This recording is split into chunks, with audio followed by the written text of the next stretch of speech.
We dropping a nuke.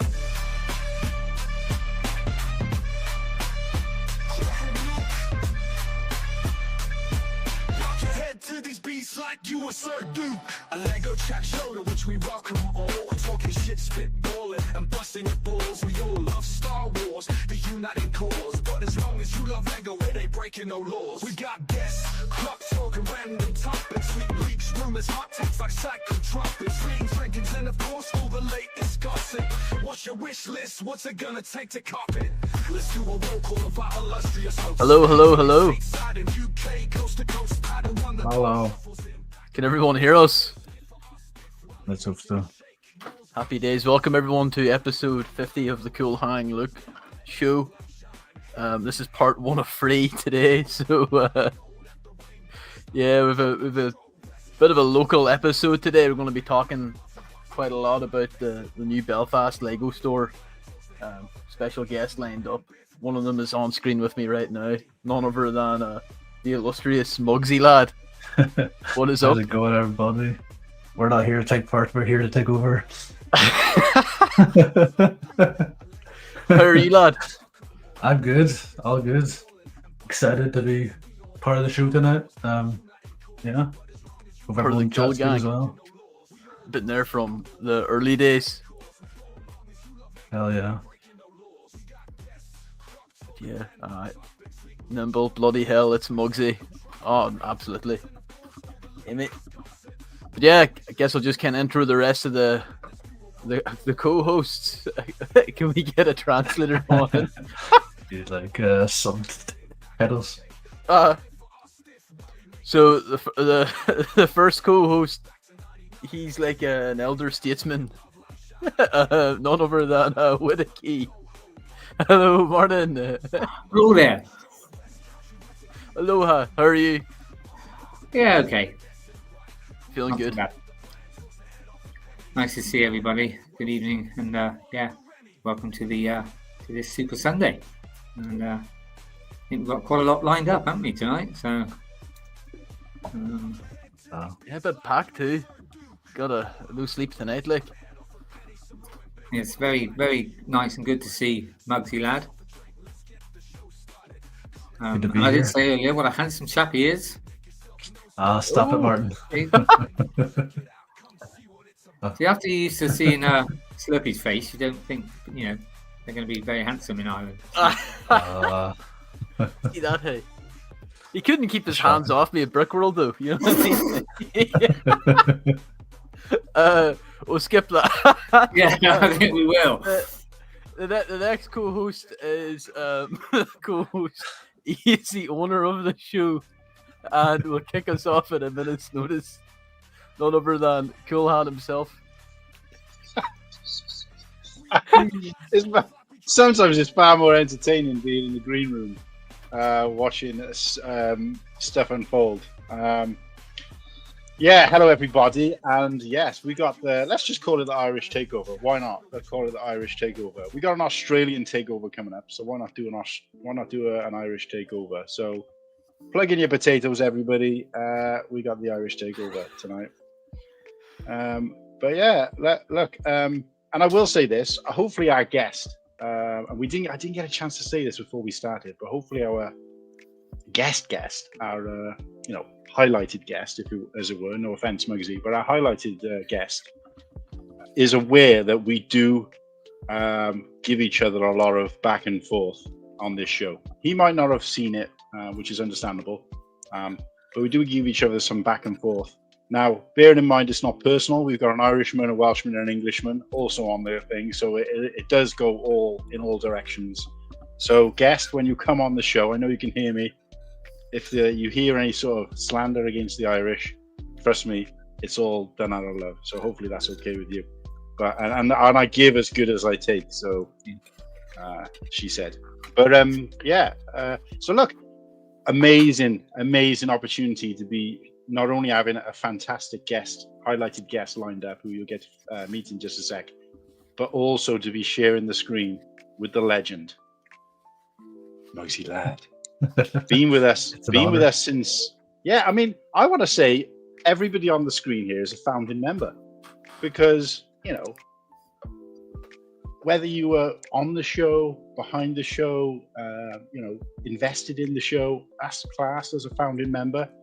And even YouTube recognizes you like that. If you're one of the first people to become a subscriber to a show, you're classed as a founding member. So I'm a founding member of Willbricks Productions, because when he became set up like a paid thing, I was one of the first people. So classed as a founding member. So that's an official term for somebody who just watches sometimes. So and we'll leave it at that. But look, guys, it is important to say that this is going to be a smaller show than normal.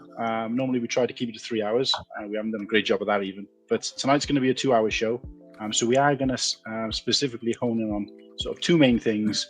One is our guest and the Belfast store, and the other one is Whittakee's Box of Boys, which he's going to re-tease for you in just a sec. And apologies to Whittakee for completely forgetting about him on the last show, because our host was just packed full of goodies. But that's fine. we also did forget to talk about the Belfast LEGO Store, which was also lined up for last week. So it hopefully isn't personal. So did have a few people asking if you were okay, because obviously you left quite upset and quite abruptly. Obviously we know those reasons, but no, it was nothing personal. He hadn't quite got fed up with us. Just no, I'm okay. I think some people thought because you didn't get to do Box of Boys, you were gone. But so yeah. But yeah, so we're celebrating 50 episodes, which I think is worth boasting about. The next big show is going to be our New Year's show, which is going to be 66, i.e. Order 66. Hoping to get something cool lined up for that. But no, we've been trying to set up this collaboration or collaboration for quite a while. Will obviously reached out to me. I've been trying to go on his show for quite a while, but he kind of starts at 3 o'clock in the morning. So instead, we've decided to do this, do a collaboration. So that is starting, in case you guys don't already know, at 9 p.m. UK time, which is 4 p.m. Eastern. And I think it's like 3 p.m. for those guys because they're Central Time. So please tune in to that. It'll be right here, separate stream, the same channel. That show will be going for 2 hours. In that show, we will be deciding between us, and we've had a fantastic presentation done by the amazing Kirsty once again, for us all to have picked 3 Star Wars Lego sets that we want Lego to remake. And I only know my own, so nobody knows each other. So that's all part of the fun as well, is that we'll all be kind of surprised, if you like, caught out. So we got that. We're going to talk it out. We're going to get the chat involved. And then we're going to, after 2 hours, 11 p.m. UK time, which will be 6 p.m. Eastern in the US, we'll be flicking over onto Willbricks Productions channel.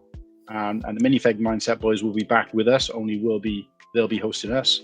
And we're going to then tier list those 18 sets that we've selected. And hopefully there'll be some abuse being thrown, some raging words back and forth. There's going to be some smoke, there's going to be some fire, there's going to be some disagreements, and I'm here for it. Hopefully you guys are too. So please check that out. We've got a 6-hour, 3 shows, 2 channels, 1 winner. So come and check that out, guys. But no, back to this show. Sharing the screen with Mugsy Lad. Fantastic. Another reveal, face reveal, official face reveal, or a live stream face reveal, because I know you changed your thingy recently, so we know actually what you look like anyway. But a live stream face reveal on the Cool Han Luke show. How does it feel, mate, to be here amongst these nobodies? It's an honor, really. And look, it makes absolute sense to have you on the show as well, because we're talking about the Belfast opening, which we are going to get to, believe it or not. And you were there with Slurpy. I was, indeed. And I've seen the vlog, and you don't even, I don't think you even appear in the vlog somehow. No. Yeah. I think he's in the vlog for 3 seconds, but it'll be released tomorrow. I didn't get it finished. Oh, you didn't do it. Oh, okay. Well, I was going to say you said 8 minutes on the show, and I'm thinking, no, I think that'd be pretty good. I've had a chance to see this vlog, guys. Do you want to quickly do a promote for it? I have the thumbnail uploaded. So for anyone who's interested, the main topic tonight is going to be about the Lego store in Belfast. How do I get us all off? Nope. Yeah, you added it, and you have to wait. There you go. And yeah, the truth about the Lego store Belfast. The truth. No, look, Mugsy Lad knows as well as our guest. Like it's quite a big deal having finally been in the 21st century with having a Lego store, and yeah, I kind of wanted to record as much of it as I could. The problem was I didn't record a lot of vlog footage. So it's not your traditional vlog, but it'll be available tomorrow to watch on YouTube. Apologies for not getting it sorted tonight, but that's something to someone to look forward to there. No, it happens, mate. It happens. So I'm just going to do one thing. Before I do that, Whittakee, do you want to tease your box of boys again, in case anyone forgot the tip from last week? Because I forgot. Yeah, I don't mind. So get your guesses in. So the clues are. Throw that image up, Slurpy. There you go. Right. Well, the clues are. It's not Star Wars. Wow, narrows it down. Yeah, and funny enough, last September I did the same. It's the same theme as what I did last September.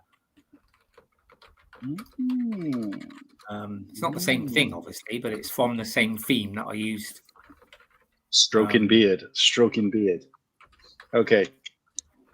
Any more clues and it'd be too obvious, really, to be honest. Yeah. Well, as far as clues goes, mate, they're I'd say probably your worst clues ever. So yeah.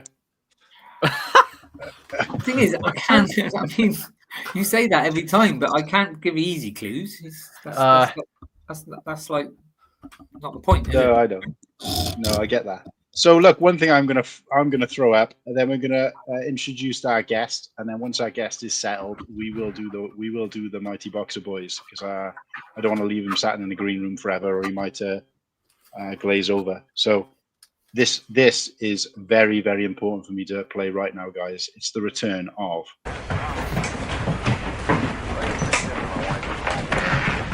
I need your help. I can't tell you what it is. You can never ask me about it later, and we're gonna hurt some people. Whose car are we gonna take? Brilliant. Deadly. It wouldn't be a show. Wouldn't be a show with Mugsy Lad on if we didn't throw that back up, brought it back out from the dead. But and anybody who doesn't get that, you got to watch the film. But basically, you know, that guy's ride or die, just like Mugsy Lad. And considering the fact that he told me before we came in to the show is, I don't actually know a lot about Lego, so I don't know how much use I'll be. Trust me, mate. I don't think any of us on the screen really know much about Lego. I think we just do a very good job of pretending and sort of piecing everything together. And it's made of plastic. That's about it. Yeah, we just kind of fumble our way through it. And for some reason, people have tuned in for 50 episodes of us fumbling the bag every week. But we continue. We continue. People love that kind of stuff. So, you know, it's like watching the Keystone Cops. So, yeah. So that's where we're up to. Do you want to... I don't want to leave our guest sort of loitering too long. So, Slurpy, why don't I get you to introduce our guest, and then we'll call out the chat, Whittakee's Box of Boys, and then we'll dive into our main topic. How does that sound? That sounds perfect, yeah. So, chat, please put your guesses in, because there's none of them. Yeah, come on. What are we doing here? Like fake fans? That's what they all are. I'll give you one more clue. It's a bit easier, but. CJ, there you go. There's another clue. CJ. Yeah, now you'll get the theme. Okay, there you go. Easy. All right, ladies and gentlemen, without further ado, the main guest of part 1 of Free of Cool Han, look, Daniel, aka ifolbricks. Well, everybody, Hello. welcome back. How are you doing, lad? Doing great. Thanks so much for asking me onto the show tonight. Like I was saying before, this is the first time anybody has ever asked me to appear on their live show, so it's really exciting for me. I apologise, it's us. Yeah. No, I'm so happy to be here. After this show, you'll never say yes again. Yeah. But look, all I'll say is this, right? In terms of, and look, I know it's not all about Instagram because there's lots of other things. There's YouTube and God knows what else. But we've had sort of YouTube people on here who've got God knows how many K of followers. But in terms of Instagram, right? And Instagram is kind of quite big in terms of there's a lot of people who exist only on Instagram, and they're happy in that sort of realm. And excel in that realm. A lot of people we've had on the show before, and we've got planned for the future.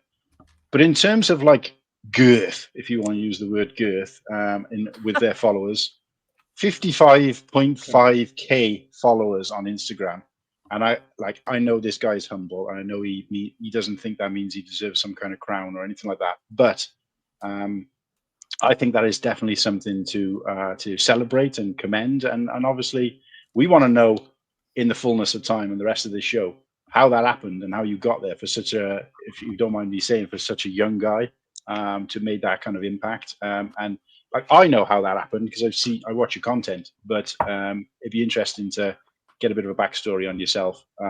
So bear with us on this, and we'll get to you and we'll find out a little bit more. But can you just do a quick tease of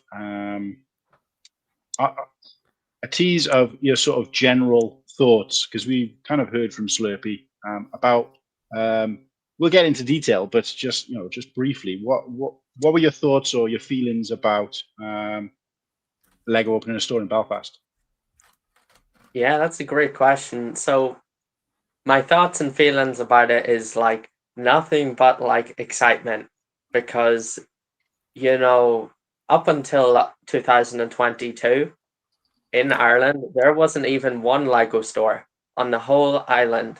And then we got one in Dublin, and then we got one in Blanchardstown, and then now just a couple of weeks, just last week, I think, was the opening then of the Belfast LEGO Store.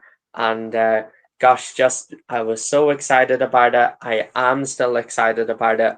I have been waiting on it to open for forever. I remember when I was a wee lad, wondering why there was no Lego store in Ireland, and our nearest Lego store was across the sea, and now we have 3 of them. So the way I felt, the way I still feel about it, I'm so excited that we have a Lego store in Belfast now. Yeah, So it's quite interesting actually, because 22 you didn't have one before 2000. Yeah, that's right. Yeah. So the first Lego store in Ireland opened its doors in August 2022. That was in Dublin, and that also happened to be the day that I became a content creator. So the grand opening of the Dublin Lego store was also the day that I became Instagram. I started out on Instagram, and it was the day I started creating Lego content for Instagram. I think it was something like the 17th of August 2022. So I actually happened to share my own ifolbricks anniversary with the anniversary of the Dublin Lego store opening. But up until that point, there wasn't a single Lego store on the whole island. Yeah. Wow. I mean, it's quite interesting actually how much we take it for granted. I mean, the Lego store in Cardiff, which is probably the closest to me, which isn't really close, but close enough. It's in my country's capital, but it's been there about 15 years, and it's due to have a refurb where it's going to expand, which we won't get into because obviously we're talking about Belfast today. But it's been there as long as I've been back into Lego. Of course, there was no such thing as a Lego store at all when I was a child and into Lego. but it's been there as long as I've been back into Lego, which I want to say was kind of around about the time Rogue One came out. But so yeah, taking it for granted that, and Lego has obviously got quite a decent footprint now across the UK.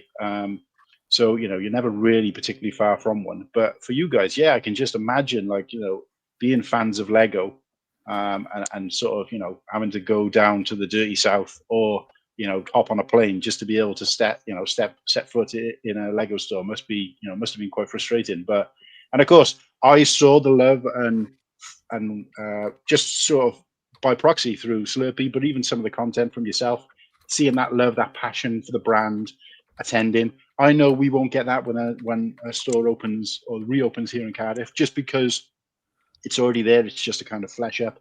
And the same if one popped up, let's say in Swansea, for example, which is closer to me, we wouldn't see that kind of passion, because obviously most of the people have had the opportunity to go to one within relevant distance. So it is, and that's the main reason we wanted to really cover it, because I think it is worth shouting about these stores opening, because they are kind of like the hub of our passion. So, but no, absolutely, I think it's great to see. Like I said, I will get into some questions that I've got for you. I am starting to see some new people in the chat, which I can only assume are your mass followers, or at least some of them, a snippet of them. So guys, if you're here for ifolbricks, welcome. Please subscribe to the channel, like, sub, whatever, all that stuff. We don't really put pressure on that kind of stuff here. If you enjoy, you enjoy. If you don't, thanks for coming. But yeah, I would encourage you to come back. If you like Lego, then we talk about that every week here. So, but yeah, that's it. So let's, what are we going to do? Do you want to call out the chat? Whittakee? Yeah. I was going to say though about the actual, the shops. Obviously, we're greedy here in Bristol and we got two.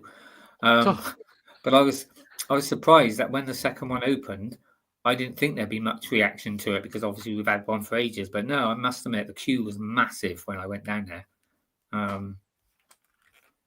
It was still sort of quite big. But then I think a lot of that is people are hoping to get things, when you go down there on the day one and stuff, little freebies and things like that.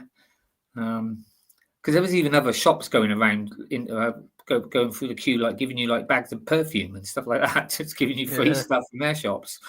Yeah, the Krispy Kreme. We'll get onto that. We'll get onto the Krispy Kreme, because that was probably the most fascinating fact that I had when I was watching the vlog. And I don't want to kind of steal the thunder from your vlog, but I was like, wait, what? Yeah, just like, I look forward to that. There were people that like joined the queue, got the Krispy Kreme, and were like, right, I'm out of here. No. What's the Lego? Nah. And then I ended up, Bugsy, like, we got free dog nuts from Krispy Kreme, but then I end up parting money with them to get water. They got me in the end. But okay. So yeah, go for the chat, mate. When you're ready, you know how to play your music on there. Yeah, do you want to set me up, Slurpy? Because if I go onto that, it changes the chat way down the bottom again. Do you want the music playing, or do you want the comments up? All right. So get you work with Martin, get your cowboy hat on, get your whips out. Yeehaw! Near that. All right, good evening to a lovely Super Sunday, and welcome and thank you for coming. First shout out tonight is Ultra Bricks. Evening, lads. Looking forward to 3 hours of discussion. No, I don't think we'll talk about that. Down a little bit. Yeah, down now. That's cool. Well, not completely. Yeah, I was going to say. We got Cool Han that you can smell the Guinness. One of our co-hosts, he's spending his time with his missus tonight. Good to see you, Nimble. Amy, good to see you. We got Pocket Master. Lovely to see you. He's in the house. So Tyler. I'll put that up because he knows what's going on with me. Oh yeah. Jesus! Now we all do. Muggsy Lad's in there. He is. He's in the chat and he's in the as a host. We've got Brick Tours N. Brick Tours NI. Yeah, I think he's a new Northern one. Ireland. Welcome to the show. We got look, another Irish one there. We got How's it going, folks? we got TPC Lego. Good to see you. He's becoming quite regular. I see him most weeks now. Let me see who else we got here. We've got Up, Oscar. legend Papa Trip in the house. Hey, Icy Boys, Papa. great to see you. Yeah, I hope you're doing well. Looking forward to seeing you again. We've got Crimson Toaster. Good evening, Crimson. Glad to see you here. How you doing, lad? Anyone else? Let me see. I will put this one out. I said hello to Amy, but Amy, you're very close, Amy. Well, technically, you're right, but got to be a bit more precise. There's a IDKK chat. Good evening. Looking forward to seeing you, Daniel. Kennedy, True Squadron. Great to see you, mate. Thanks for Kennedy, popping in. lad. How you doing? Who else have we got? I think that everybody. Oh, we got Tim B. I don't think he might be a new one as well. Hello. Glad to see you here. Hello. Please stay and another legend in the house. So Padawan. Padawan. There you go, Just Padawan. Jay. You'll be proud of me tonight with the boys, Fox boys. Right, that's it. That's up to Nimble was the last one. Yep. That's Right, it. that's That's everybody. So welcome to the show, chat. And obviously, anyone else who pops in, I will give you a shout or give you a wave or just so I acknowledge you. Welcome.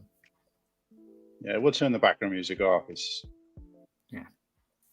And did you notice I changed the sound of your? Did you notice I changed the name of your song? Yeah, I did. It's now Rhinestone Whittakee. Yeah. You're like a rhinestone cowboy. Because when I did that, I put in soft rock and it came up with that. You should have heard the other one. The other one was terrible. So, Jesus, the Garth Brooks in the house. I like it when he says it's the cool gang. Yeah, he's right as well. Right then, come on, let's hit that background. Let's hit those box of boys. All right, here we go then. Let us know if anyone got it right in the chat. Well, there's only one person. Belfast. Does anyone want to quickly put in their guess very quickly? Because we've only had Amy.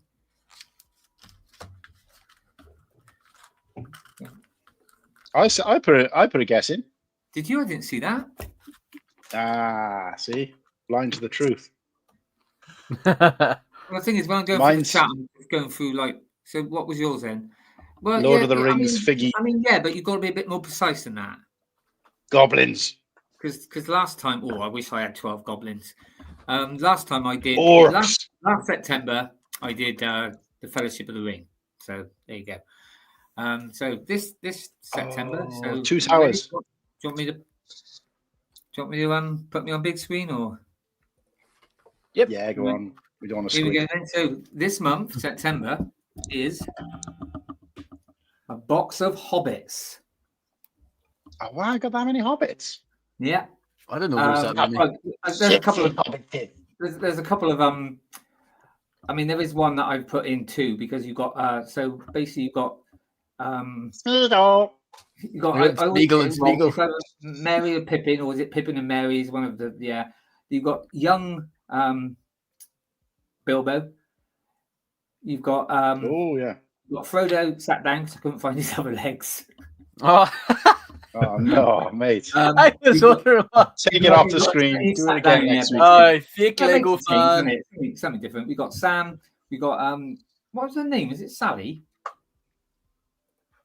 Not Sally. Look at No. that. Come on, Padawan, you This is- know. This is his girlfriend anyway. Then you've got up on this side, you've got older Bilbo. 111-year-old Rosie Bilbo. Cotton. You've got Mr. Rosie. Rosie, that's it, thank you. You've got Mr. and Mrs. Padfoot. You've got Deagle and Smeagol. And then you have, obviously, Gollum, because he was originally a hobbit. I mean, yeah. I could have put in. I mean, I had like sort of a couple of Mary and Pippins as well. Also had like a Sam and a Frodo in disguise. You know, when they put the masks on. But I thought, yeah, just that extra space. I thought I could get away putting Gollum in. So there you go. That's it's a box of Hobbits for this month. And I was quite surprised that I had that many. Because that is my second favourite theme. So, yeah, thank you, Padawan, for putting in Rosie. Or box of halflings, yeah. But so you only have 3 weeks now. I'll give the point to Martin and to Amy because they were very close. They got Lord of the Rings, so there you go. You can have my half a point, Amy. You give yourself a pat on the back. You can't give any point. Because like that's like if you did like a box of Rebels and we were like, oh, Star Wars. Oh, okay. Well, he's being strict here. Yeah. I would have given the point, but there you go. Anyway, that's this month. So happy days. Tell you what, I'm looking forward to next month. Oh, tease. God blimey. God blimey, Gavner. Technically, it might not even be minifigures. There you go. Oh, Chris. I'll tell you what I need to get though. I need to get some of those the sets with is it Sig and his brother and stuff like that. Who? Is it Sig? Oh, yeah. From expand the the galaxy. Oh, because I'm sure you by the time I get them, you would all forgotten. But you know, for a future one, I was thinking of let's just say 4 of them would come from the Cinder, the Onyx Cinder. There's a little clue for in a few months' time. The kids of Star Wars. Oh. Oh yeah. By the time I get some more kids, got a few, but yeah, I like to be careful how you say that. So yeah. Anyway, there you go. So, welcome to I've sent you across. Yeah, thanks, Whittakee. Top job, mate. And sorry again, like we didn't get to do it last week. No, mate. When it's something like that last week, I was quite understandable because she was brilliant. Yeah. I've sent across 3 images to you, Slurpy. I'm not sure what Daniel had the chance to send you, but just in case, there's 3 things that I want to discuss. But yeah, look, I guess I don't know how.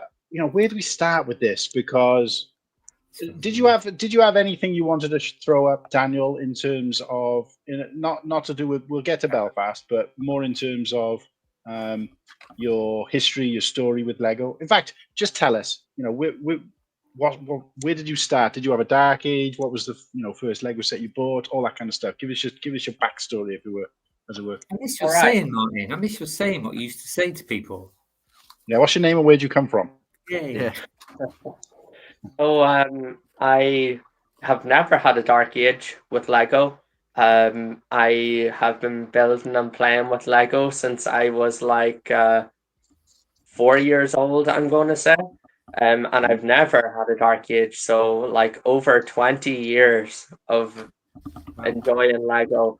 And I started off like many children with Lego Duplo and then transitioned over to Lego City.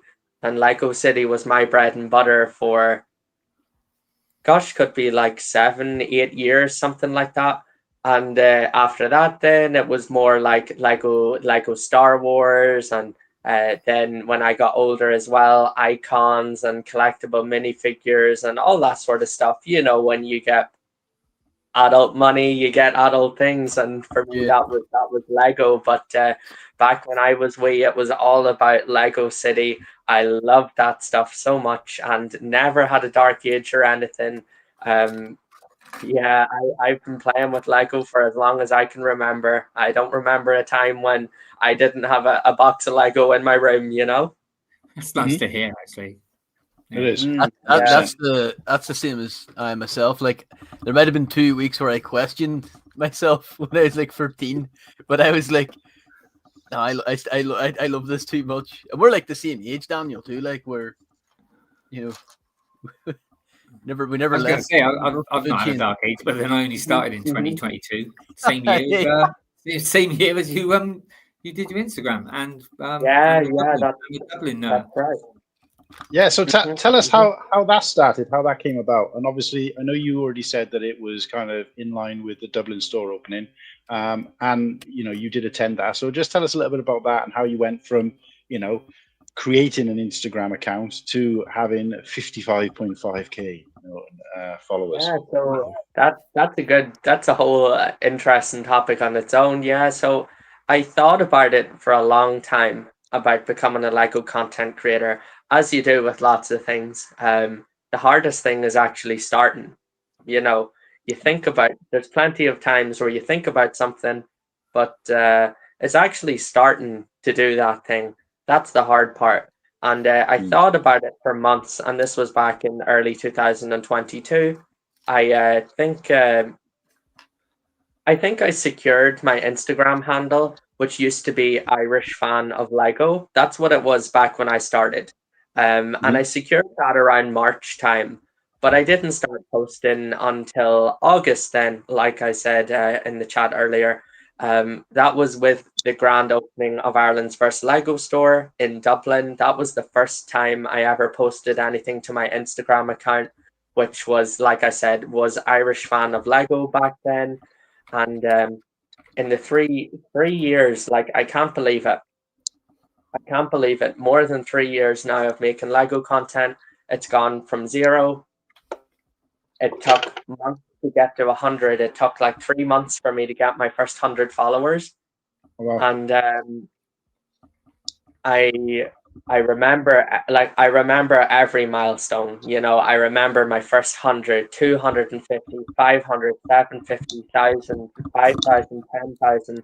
But I tell you what, it actually was that propelled me from like about 2,500, 3,000, which took I could have been posting content for like a year and a half, maybe about a year and a half, almost 2 years, and was sitting down there. And then it was the first time I posted one of those Terry the Shark memes that I do every single week. Those blew up like crazy. Yeah, there's my Terry the Shark model on the screen there that I was selling a couple of months ago. It was the Terry the Shark video, the first one, second one, third one. I posted those back. It was actually just about a year ago in August since the first one, and I posted every single week since. And back in the early days with those videos, it's kind of the hype has kind of faded a lot, but there's still a loyal audience that comments on those videos every week. But it was the first 10 or 20 of those videos that propelled me years ahead of where I thought I would be. I really gained like 45,000 followers in the space of about 3 months. I couldn't stop watching the numbers. It was crazy.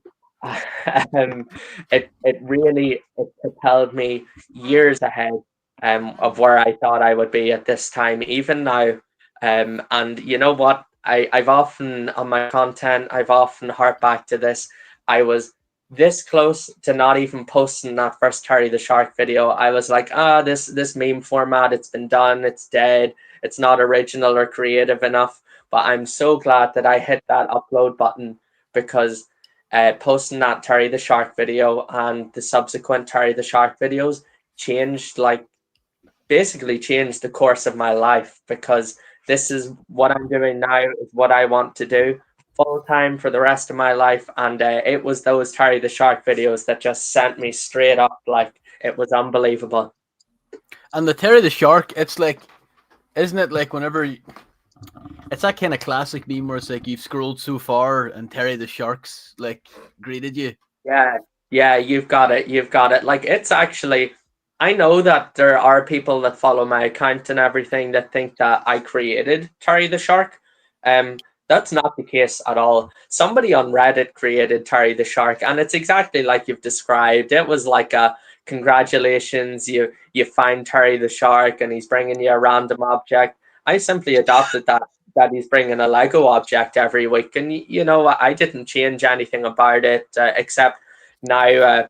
As the months progressed, I kind of my first couple of them, ironically, the ones that went the most viral, were just like this basic black screen with the picture of Terry the Shark, you know, and some text on it, like really basic. But now I've animated it, like you can see in the photo on the screen. That's my model of Terry the Shark, but like I've added a water background and I make Terry the Shark swim on the screen, stuff like that, you know.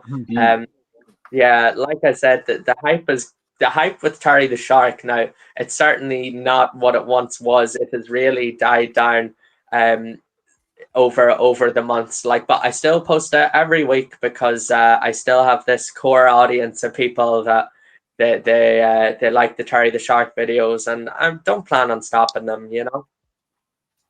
Well, we were chatting in the green room beforehand, and we mentioned, and look, I think it's worth noting that the size of somebody's following is not a reflection of them as a person in terms of, you know, they're not. Well, I'm this. I mean, I think fame in terms of, you know, if you were kind of being recognized regularly for whatever, it can sometimes get to your head, and it can be like, look, you know, I know more than you. I'm more affiliated than you are, whatever.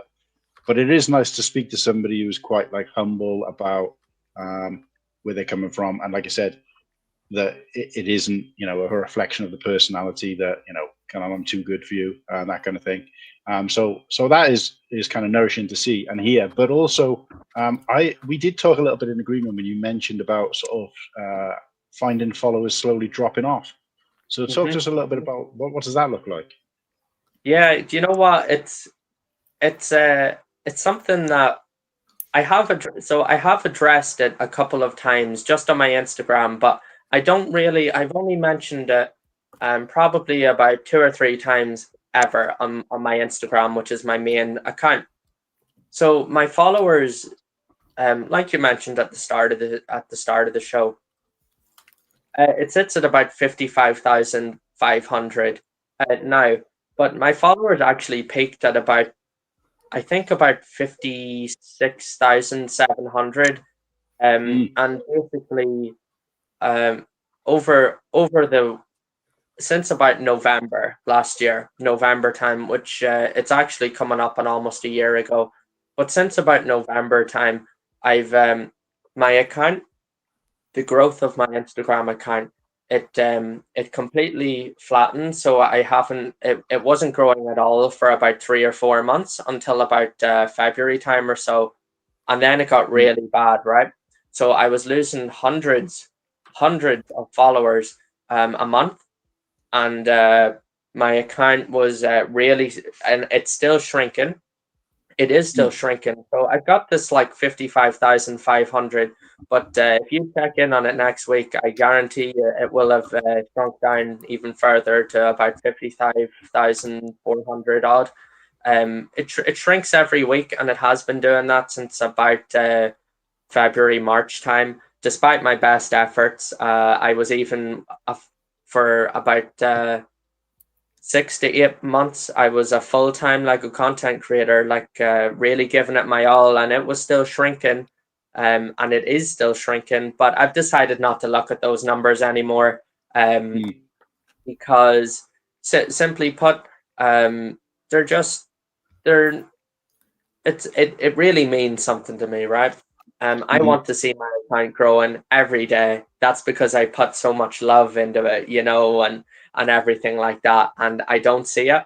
So I don't look at it anymore, and instead I think that I'm just doing it for the joy of it, you know, instead of the numbers. And I think that they're still going to keep going down, but I'm not worried about it anymore like I was before. Well, a couple of things that you mentioned there, I just wanted to kind of touch on. First of all, I think it's quite interesting that the amount that you've lost since you peaked is the probably more than the total of all the rest of us put together. Yeah, and multiplied, by the way. Yeah, Yeah. but I think obviously it is important that people use it for different things, and I think there's such a thing as like a settlement. Now, if we use this channel as an example, we haven't been going particularly long, and if I'm honest, when we first started out, it was very kind of lackluster. It was every other week.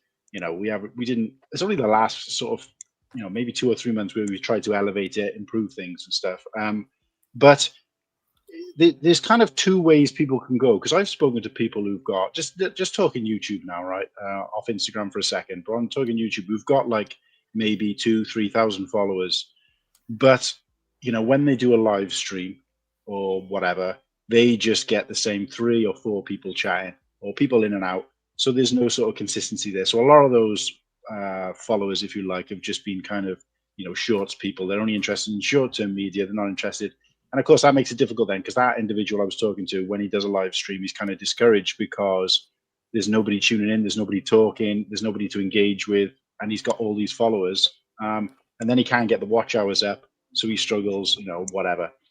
Now, we're probably the opposite, and from what I can gather from people I've spoken to is quite an unusual situation with YouTube, where we've had a very, very slow but solid growth. And what that means is that we get a handful of, I'd say, 20, 30, 40 people who tune in, but they tune into every show and they watch every show.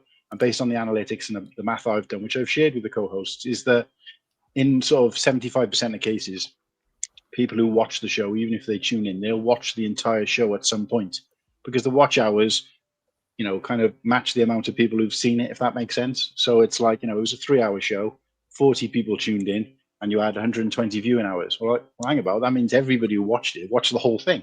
And of course, so that skyrocketed our watch hours, but of course the subscribers is quite low. So it's kind of 2 sides of the coin, really. But with Instagram, it's quite, I always find it quite interesting, because I didn't realize, and this is something you'll have to clear up for me, that there was any kind of paid sort of benefit. And the reason I say that is because I'm not necessarily interested in money or your financial status, anything like that, because I don't like asking those kind of questions and I won't expect an answer. But because you mentioned that you wanted to do it full time, so does that mean that you could make a living, or at least have been making a living off content? That's a great question. It's a great question, and it's not actually something that I've really ever addressed much, but I'm very happy to. I'm very happy to. So yes, since December, between December last year and approximately July, so not that long ago, I give it my all to make myself a living, if I could, through Lego content and through a huge amount of work, right? Like I was putting hours into it that was like full-time job hours. You know what I mean? Trying to make it work for myself. And well, truth be told, in the end, in approximately July, I had to face facts, and the facts were that despite my best efforts, I was absolutely nowhere near earning anything that would sustain any kind of living at all. Wow. And that still remains the case even today. So I was fully committed to doing Lego as a full-time content creator. Well, unfortunately, it just I truly give it my all, but and I'm still committed, mind you, of course. But it's extremely challenging to make it work, even with 55,000 followers on Instagram, almost 1,000, well, not almost 750 subscribers on YouTube, 2,500 on TikTok. Even with all that, nowhere near. And I would absolutely go on the record saying that it's an awful, awful great deal harder to make it than I realized. And definitely nowhere near making a living. There's no kind of, I know that there's a creator fund for TikTok creators. I am on TikTok, but I have nowhere near the following to be able to enter into the creator fund. and Wow, great. Instagram doesn't, as far as I know, have a similar feature where once you reach a threshold, you can get paid to create the videos. Nothing like that. So that's off the table. And then YouTube does have it, right? But my YouTube channel is actually relatively young. It's growing. And it's actually the only of the three socials that I have: TikTok, Instagram, and YouTube. YouTube's the only one that's growing.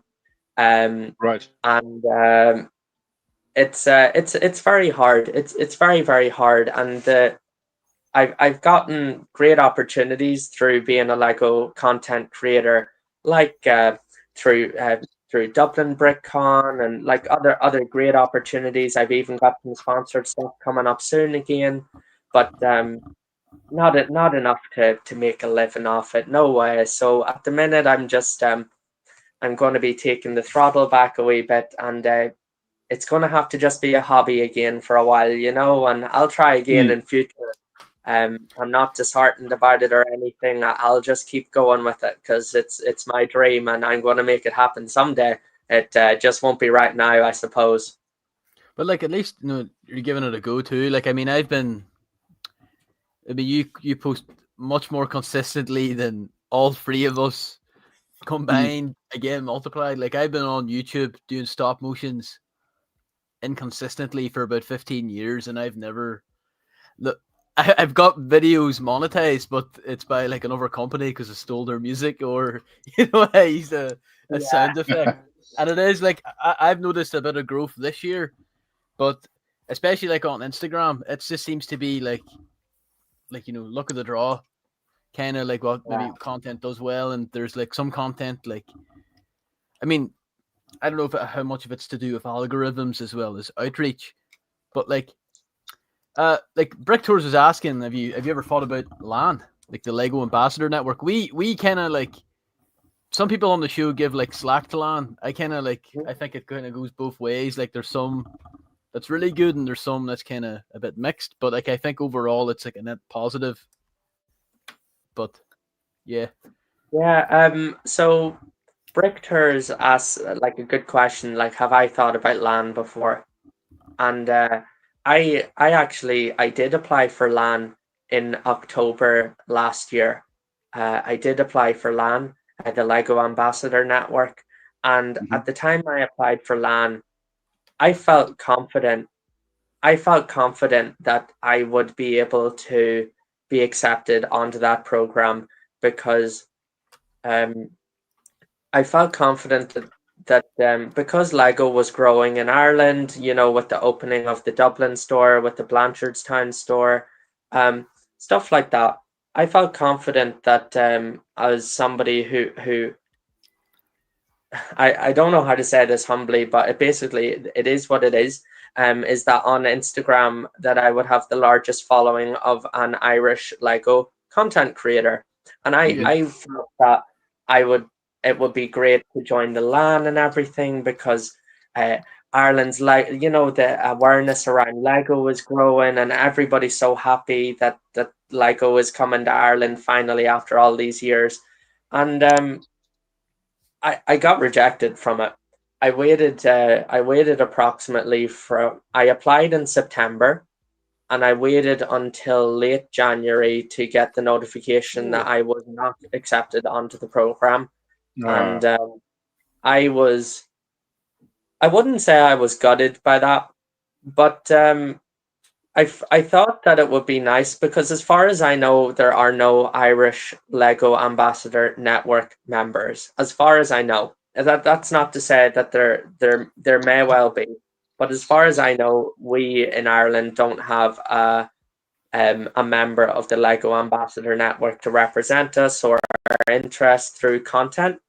We've got some great Lego user group, but I felt at that time, I thought like that it would be a great opportunity for me and for Lego to be able to have a Lego Ambassador Network member making content for Irish or otherwise people on the island of Ireland.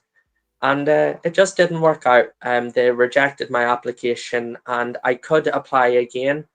I could apply again. You're always welcome to apply again, but no reason given as to why my application was rejected. Really? And Yeah, I'm I've heard that. unsure. I'm unsure if I would apply again. I have no. I'm aware you touched on the subject there. There's a good split in the Lego community between people that are happy about Lego Ambassador Network and what that is, how it works, everything like that, and there are people who are very opposed to it. I think it's a good thing, but not without its problems, I suppose. But I have tried to apply, and to answer the question, yeah, I did try to apply and I got rejected from it. Much to my surprise, but that was how it worked out in the end. I don't know a lot about it, and I'm not going to pretend I do.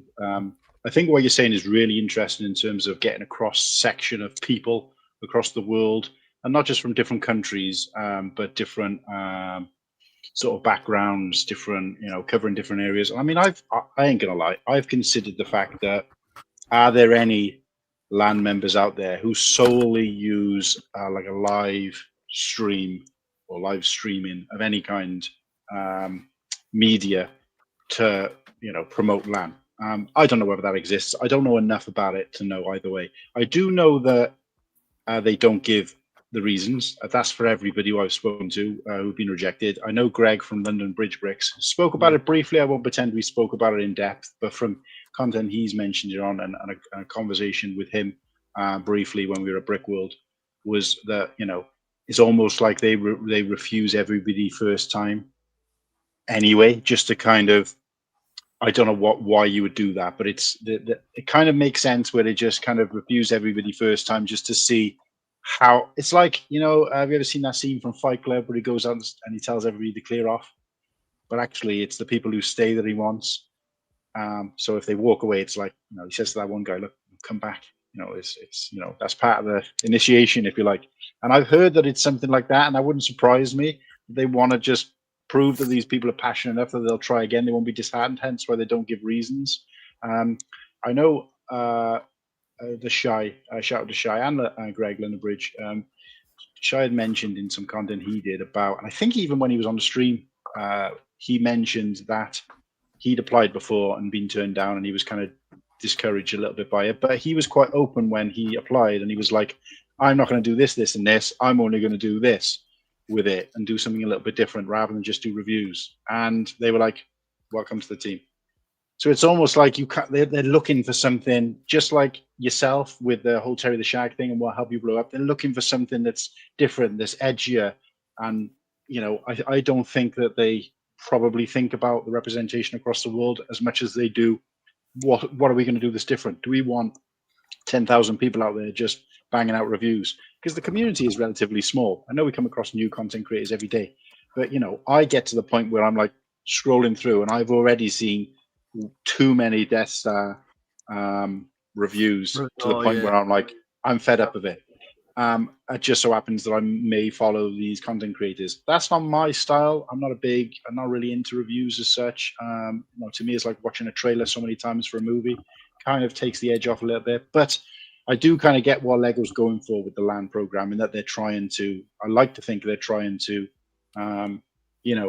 mix things up a little bit and find something. Like I said, I like to think they're trying to find something that's a bit different, a bit cutting edge.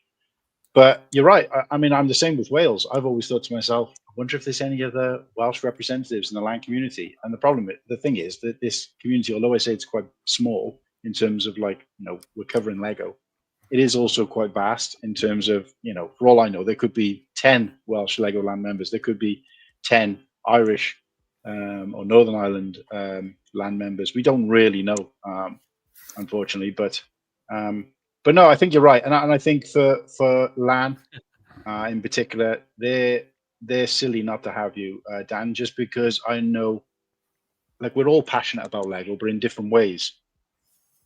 But you're passionate about it in the truest sense. You spend time on your videos, and it's going to bring me on to a question that I've been personally want to know the answer to. But you're passionate about your videos. You take time on them. You do something that's kind of all-encompassing. It's for everybody. It's very kind of, I don't want to use the word Fisher-Price because I don't want to sound like, but you could I could see you kind of hosting a Lego children's TV show. Do you know what I mean? You're kind of child, adult friendly. You're a bit of both, and that's kind of what Lego, I think, should be looking for. They're never going to pick somebody like us because the first thing they're going to do is look through our content and see that we've been effing and blinded about Lego. Yeah. So we've already ruined it for ourselves. And I do think they do look back on things. The difference is that I'd rather be refused because I've been myself. Whereas with you, I know, again, from watching your content and now meeting you, that you've been yourself. You haven't been like, right, I'm going to be as PC as possible because that's what Lego wants. You've just been yourself, and just happens to be what they should be looking for. But the question I've got for you, and the reason I say this is because I noticed from your posts and your videos, you speak very differently to how you do when I joined one of your lives. So I wouldn't say we've had a bet, but I was betting to myself that do you, and I don't think there's anything wrong with this because I've done it, but do you script what you're going to write? What you're going to say, sorry? That's a class question, right? And it's, you see, something like a live like this, right? I only started doing lives myself a very short time ago. And like a question like that is something that I would never think of it, right? Like I would never think like, oh, I wonder if people are thinking that about my content. And I really, really enjoy questions like this, and like I'm so happy to talk about it and everything. So yeah, I absolutely, all of my videos are carefully scripted. In fact, I was just actually right before I came on this stream, I'm looking at it right now, it's over there, I'm not going to get it, but I have a script book and I carefully script all of my videos. And that exactly, yes, that is the reason I speak differently in my video content than I do on live. I also speak differently in person than I speak when I'm on live or creating video content. Primary reason being that I'm very much aware that I've got followers all over the world. And it's very important to me that I speak clearly in my videos and on my live as well, because I want everybody to be able to understand what I'm talking about, particularly if English isn't their first language. That might actually be a fairly small percentage of my followers. I'm not sure, but it's very important to me to speak clearly on my videos and in my lives, just in case, because I do know. Even from lives the other night, Friday night, I've got viewers from Turkey and I've got people from South America and everything watching. So yes, I'd speak differently in real life than I do on my lives or in my videos, which are all carefully scripted. I never make my videos sort of on the fly, which I know a lot of people do, but I'm just comfortable with having a script in front of me. I carefully write all of my scripts, I edit them, and then I record them and do sound editing, those sorts of things as well. And I've got a small book, it's just over there, that has been my script book since I started producing talkies, which only started just over a year ago. I was a Lego content creator for approximately 2 years before I ever spoke in any of my videos. Not so much as a word came out of my mouth until last year, around about this time. I'm not sure exactly when, but not a word came from my mouth. And about a year ago, I decided to start producing these talkies that I'm calling them, and have been doing those since. Because, like I said, I've always been quite open with my opinions about people, but I think it's to do with more about their personality changing. And obviously, from what I've said about you, and it obviously talks to your sort of standpoint in terms of how you want to present yourself, in that you're thinking about your audience as opposed to thinking about just the content, which I think is great because you've got to do that. You've got to tailor to your audience to some way, shape, or form. I've tried, and I've had to do it in the past because I've just had so much information I want to put out. But then when I've watched it back, it didn't feel natural. I think I almost want to trip over a word or two because it kind of suits me.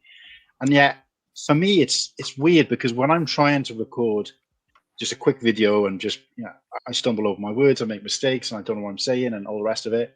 And yet when I'm talking live, I don't seem to have those same problems. It just seems to kind of flow. And it's obviously not perfect, but it's strange how people adapt themselves to, this scenario. But I was interested in it because I think that's, like I said, it speaks. And we give Slurpy some, we all met up. Well, I say all of us, not Muggsy, but the rest of us, the three of us met up when we went to Brick World, which is quite a large Lego convention in Chicago.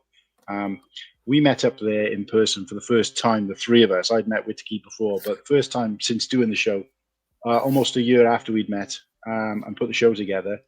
And we were kind of gave him a lot of abuse while we were out there about the fact that, he needs subtitles.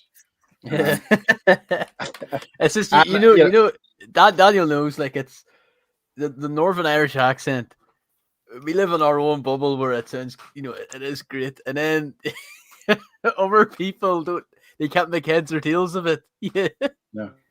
And I think that exists. When you start laughing. Yeah, no, I think it exists everywhere because I have a similar kind of thing myself. Like in different parts of Wales, the accent changes quite dramatically. And I've been with, friends of mine who live where I currently live in Wales, and then I've gone back and I've been with them when I've talked to sort of my brother who still lives where we originally came from, and I just automatically my voice and my accent and the way I talk just transfers back to what it was then. And because I've moved around Wales a little bit, I've picked up bits and pieces and changed the accent. But I'll come back and I'll speak to him, and that other person may be like, I have no clue what you just said to your brother. It's just like, yeah, because we've got this kind of understanding of language, and it just kind of reverts back to, sorry, and it's just like, what did he just say? So it is quite interesting to see, but I didn't get a chance to throw the image up. If I get a chance, I'll throw it up. But apparently, the Irish accent was voted the third sexiest accent in the world. Now, this thing, Wales, was something like 17 out of the top 20. But what I will say, what's up, Trey? What I will say is that the English accent appeared in there quite a lot. And the reason I wanted to throw this up is because I wanted to really kind of rub it in man's nose that even though the British accent, and I was disappointed that the Birmingham accent. Right down. Well, it wasn't even in the top 20. There was no Bristol. There was no subterranean burr there. So what we did have, though, is Birmingham and Liverpool, i.e. the Scouse accent, somehow beat the Welsh accent, and I was really disappointed. Oh. Wow. Shout to Nimble, you beat me, mate, in the sexiest accent. But no, it was top three. I can't remember what the first two were. I think it was New Zealand and Australia. So something like that. But then Ireland. So years ago, like when they do like Pop Idol and stuff like that, they did a thing where they were trying to get people to be in Emmerdale. And they came to Bristol, and the woman, one of the judges, did say, she said, I don't know why we come to Bristol. She said, because I will never, ever have a Bristolian in a show. Yeah, no, it's bad. It is bad. But yeah, no. Hey, look, my not strong, though, I don't think so. My grandfather on my dad's side is from the West Country, born and raised in Minehead, so he's not too far away from you there, mate. But and I remember him talking when I was young, and I was like, "What's he saying?" Yeah. mostly because he spoke really slowly and left huge gaps between things. So he'd be like, "So the other day, I went down the shops." And I got myself a plate of ham. And I was like, oh, mate, I can't listen to this. It's doing my head in.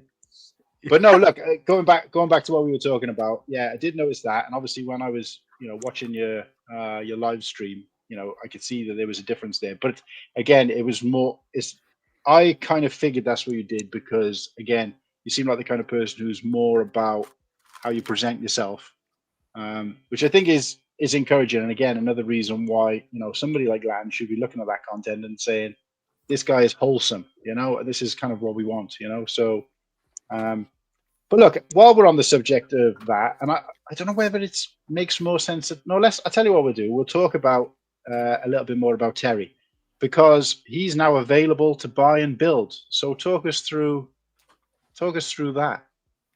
Yeah. I didn't even expect that we would be talking about it, but I think that it's great. So I did my back in, I think it was March. I think it was back in March, which is hard to believe. And I've even got I've got my prototype Terry right here, and I designed it using Bricklink Studio, and I had wanted to do a kind of Terry the Shark Lego project for quite a while, and I'll just hold him here while I'm talking. So I did that, and I designed the model, and then I built this prototype here, and then I did I produced a survey to ask people what they wanted from it, and then after gathering those survey responses, I made my final adjustments to the design and everything. I designed a full color instruction booklet with interesting facts along the way about the build. I poured my heart and soul into the Terry the Shark model that I have here, and I ended up selling the pre-orders of the models to 17 countries around the world. I think it was. I couldn't believe that 17 countries around the world people bought a product that I designed. And now, after having done those pre-orders, some time passed, and eventually, about a month ago, I released then for sale on my eBay store the parts and instructions list. So just because basically with those pre-orders, I printed color instruction booklets. I sorted by hand all of the actual thousands of pieces for everyone's orders. I counted them all to make sure they were all right, just so that whenever the people in those 17 countries that bought them got their Terry the Shark model, that I had delivered to them a product that was as to a standard as high as Lego themselves. I had numbered bags. I had the full color instructions. I had a handwritten message. I poured my heart and soul into it, and now all that's left with the Terry the Shark, the Terry that, as it says on the screen, the ifolbricks Terry the Shark project. Technically speaking, it's still ongoing because I haven't made any kind of a concluding video about the project, about how it all went and everything. But, it was just this week. It's funny how it turns out. Like I said, I didn't expect to be talking about it, but after being for sale for approximately 1.5 months on my eBay store, just this week I sold my first digital file share version. That's what it's called. This Terry the Shark parts list and instructions. I sold my first one of them. So in that month and a half, I sold, up until this week, I had actually sold 0 of them. Despite my best efforts, it's just how it goes. But this week, then I sold my first one to somebody in Seattle, Washington. Seattle, Washington, over in the USA, who bought the instructions and parts list because they'd like to make their own Terry the Shark. So it's still ongoing, and I have this model here. I even went as far as designing. This can be like a little exclusive, actually, in a way. But I actually went as far as designing a female shark to accompany this Terry the Shark, so that the two of them could be displayed together. But I'll be honest, because I went so far and I designed, her name was Tilly the Shark. And it was actually only my Patreon members up until this moment who knew about the existence of Tilly the Shark. And I've only got 2 Patreon members. One of them's my mum, who's probably watching this show right now. But she and another person, she and another person would have known about this Tilly the Shark that I designed to accompany the Terry the Shark model. But truth be told, it's one thing designing a model like this, right? and building it, and I sold 60 of them. That's great. I mean, first time I ever designed a product. And I sold 60 of these around the world and everything. Oh, that happens sometimes. Not to worry about it. Nice. Yeah, I sold 60 of them, right? And then I went and designed Tilly the Shark, and I thought, okay, this is going to be sort of round 2 for Terry the Shark and everything. I'm going to up the ante on this project and everything. It's going to be great. But in the time since, when push came to shove, right, this is just cold, hard facts. And unfortunately, it's just the way it is. Harping back to whenever I mentioned about becoming a full-time content creator, I have like a Patreon and everything, and I put my heart and soul into making these Terry the Shark models, and then even putting the model, then the instructions and parts list for sale on my eBay store, all those sorts of things that might generate me some kind of an income that might support me to be able to make content in the future. And unfortunately, when it came down to it, I actually haven't seen the support that I sort of hoped for or needed, in a sense, because like I said, these instructions have been for sale for more than a month and a half now, and just this week I managed to sell my first.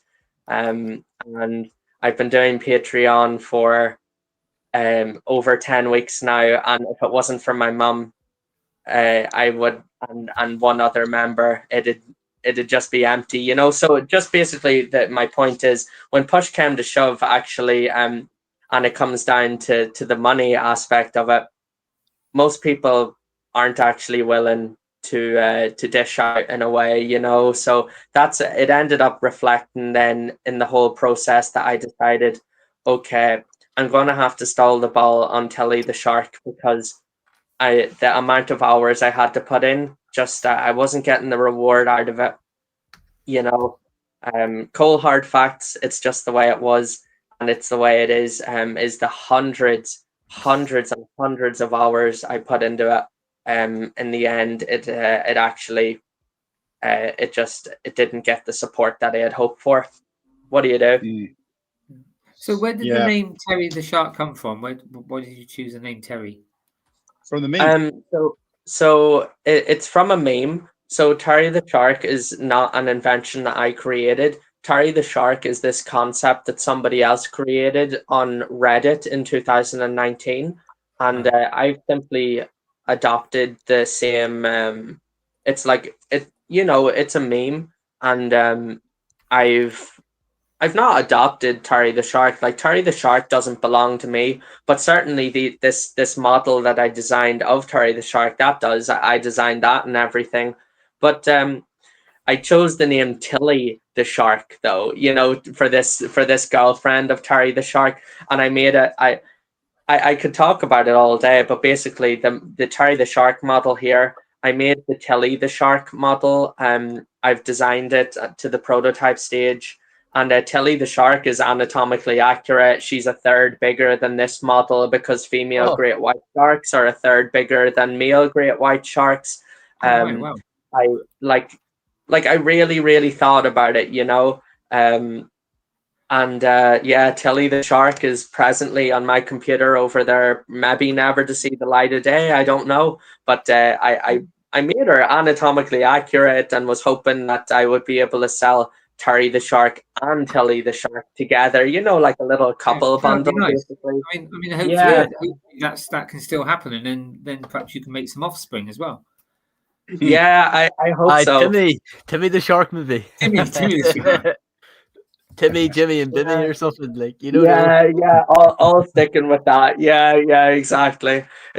So I mean, you never know. Like, it could happen someday, but yeah, at the end of the day, the reality is, despite my best efforts, I'm very happy that I managed to sell 60 of these models. Truly, especially for the people that I paid huge amounts of postage just to get them and everything. But other sort of the model was a success, But for example, the digital file share version, I'm calling it, the instructions and parts list only, hasn't been a success. I've only sold one in about a month and a half. Hence the reason, like, I haven't been able to make it as a full-time content creator. You know, it's just because the amount of work I put in versus the reward, you know, it's too small. The instructions are only £7.50 on my eBay store. I get about £6 out of that, and I made that in a month, you know, so it's not any kind of solid income, you know. Well, But I love the thing. I love it. No, I think it's amazing, and obviously we sort of cherish MOCs and creativity on here as best we can. We all try to have a little go ourselves, but we know what the grind can be like. Look, obviously, you know, you've probably noticed we've got a range of. Well, I say I've got a range because this is for the channel as opposed to for this show. So, you know, and I was quite blown away by how many people, you know, purchased these shirts and were sending me photos to say they've got them. Comes in 4 different colors, and then obviously we went to Brick World and everybody kind of showed up wearing them, and you know, even somebody like Muggsy Lad, for example, who, you know, it hasn't necessarily been shown prior to this, but we still had a t-shirt, and he sent me a quick video of him, and I was like blown away by that sort of appreciation, that thanks. I don't really make any money off it. It's not, that was never for that. It was just, you know, I just thought, let's just see if it works. And of course, I don't really see the figures anyway.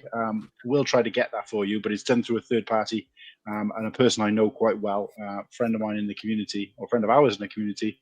But it is interesting to sort of see these things. Now, what I've done is I've posted the link, everybody watching, I posted the link. Now, I can't get the direct link, but what I have done, because obviously it probably works out better for Daniel in the long run, is I've posted the link for his link tree at the top of the chat. So it's pinned to the top of the chat. You can click on that and you can find his Patreon, his YouTube channel, his TikTok, his Instagram, and of course the instructions that take you to eBay to buy the Terry the Shark instructions. £7.50 I think is a great price for what you're getting in terms of like all the accessories and bits and pieces. So please, guys, go and check that out, and obviously try and show some support. Show some support.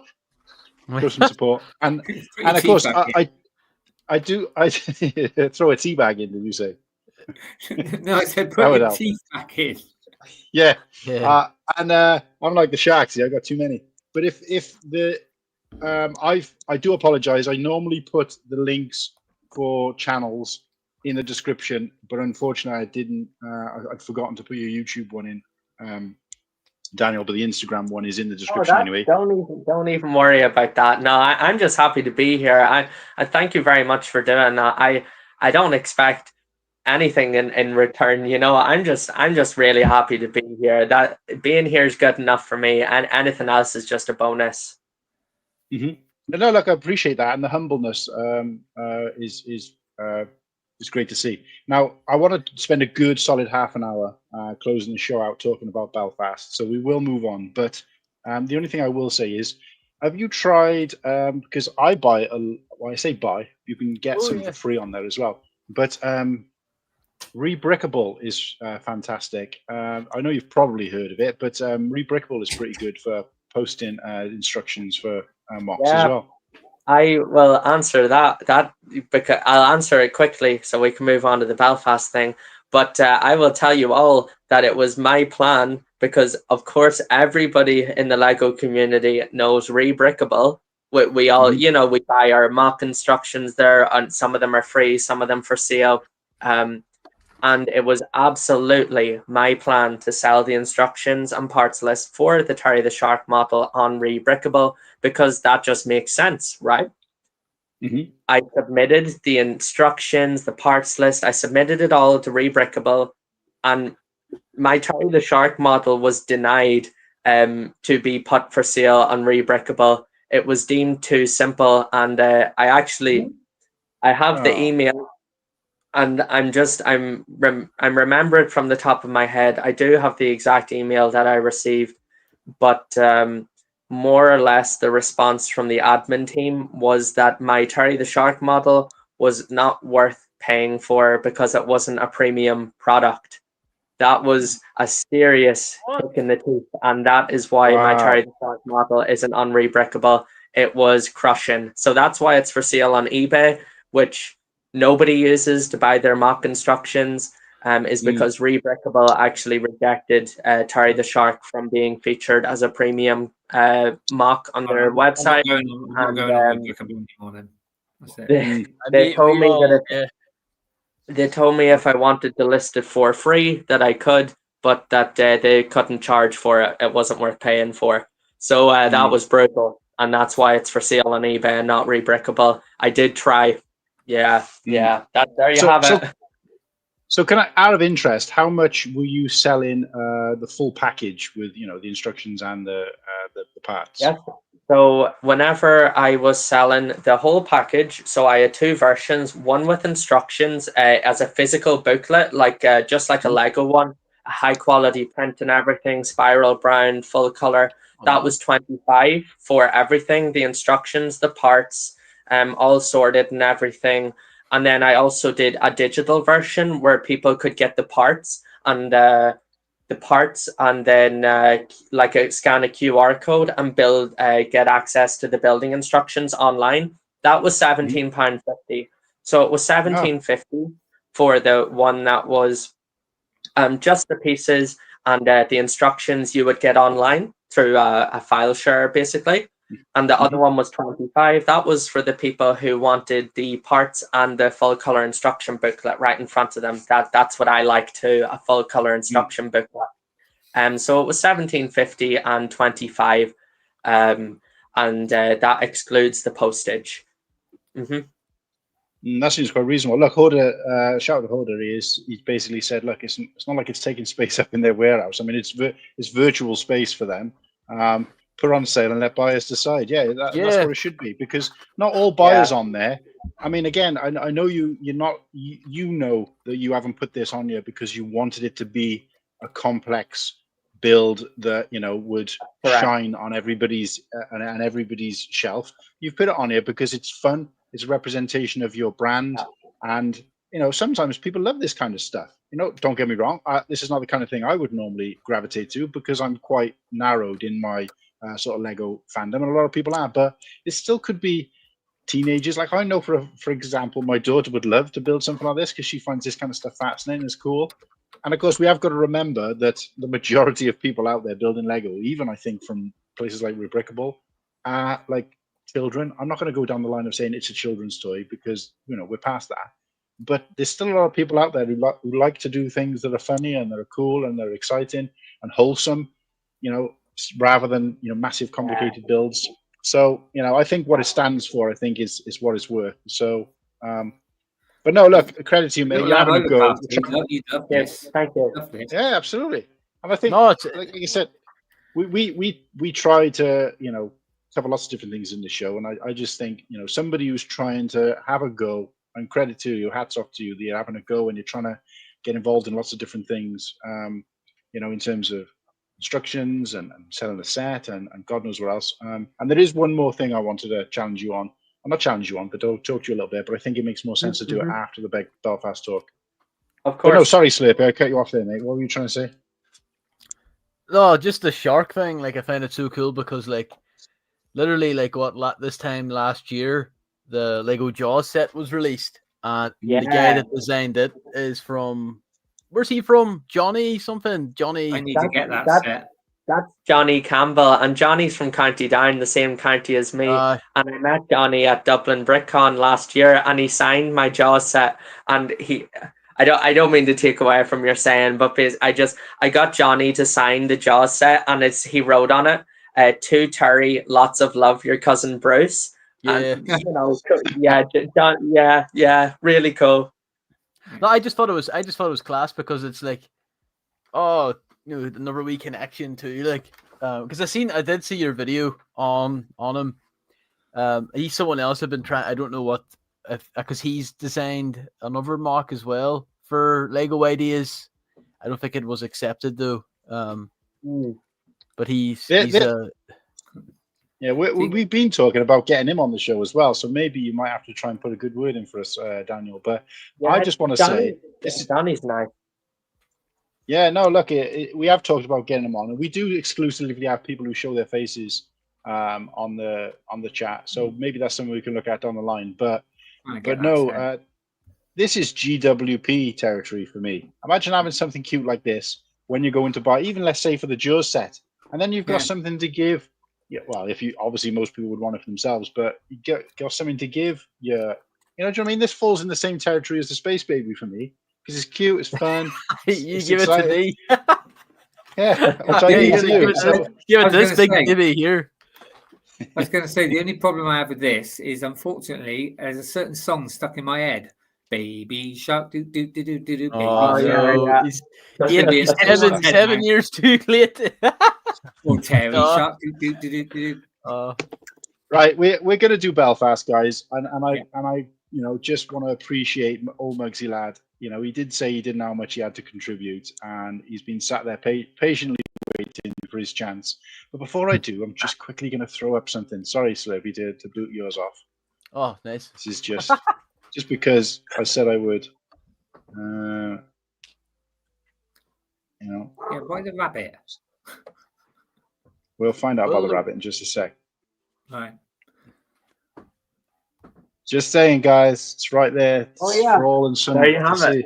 Number 3. Let's go. Number 3. Kiwi? Number 3.